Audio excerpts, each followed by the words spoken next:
Chris Bishop. Thank you, Mr Speaker. This is an embarrassing bill for the Parliament to consider. It was an embarrassing bill when it was put up by Clayton Cosgrove as a political stunt. It's a slightly less embarrassing bill for the Labour Party now, with David Parker in control of it, who has clearly realised that the idea that Parliament would put the ownership of Kiwibank on the same level as the entrenched provisions in the Electoral Act and the Constitution Act 1986. He's clearly realised that is a silly idea and has moderated the bill somewhat, or at least has indicated at the Committee of the Whole House stage, if it gets there, that he will moderate the bill somewhat. But it is still, sir, an embarrassing bill. This bill was put up as a political stunt. We just had the admission, essentially, by Mr Robertson that it was done so. It's a 7-clause bill. Mr Cosgrove at the Select Committee could barely bring himself to defend it himself. He did so with a smirk on his face, knowing the entire time the bill was sent or put into the ballot as a stunt.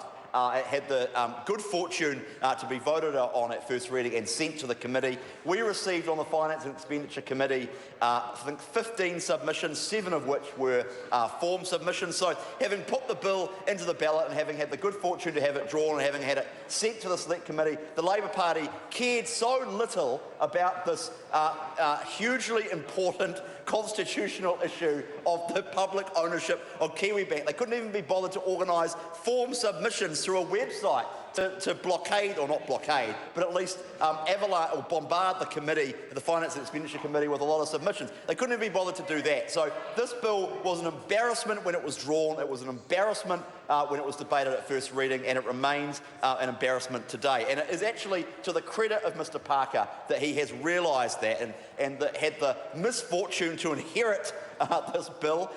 Clearly a ballot went round the caucus at some point when Mr Cosgrove decided he was going to indicate he would shuffle off the political mortal coil at some point, and he couldn't take command of the bill anymore. And David Parker drew the short straw. Order. David Parker drew the short straw, and the bill went in his name. And to his credit, he has put forward a slightly less constitutionally dubious and outrageous supplementary order paper. But the bill, sir, is still a silly bill. The National Party remains opposed to this piece of political chicanery, and will continue to vote against it at second reading.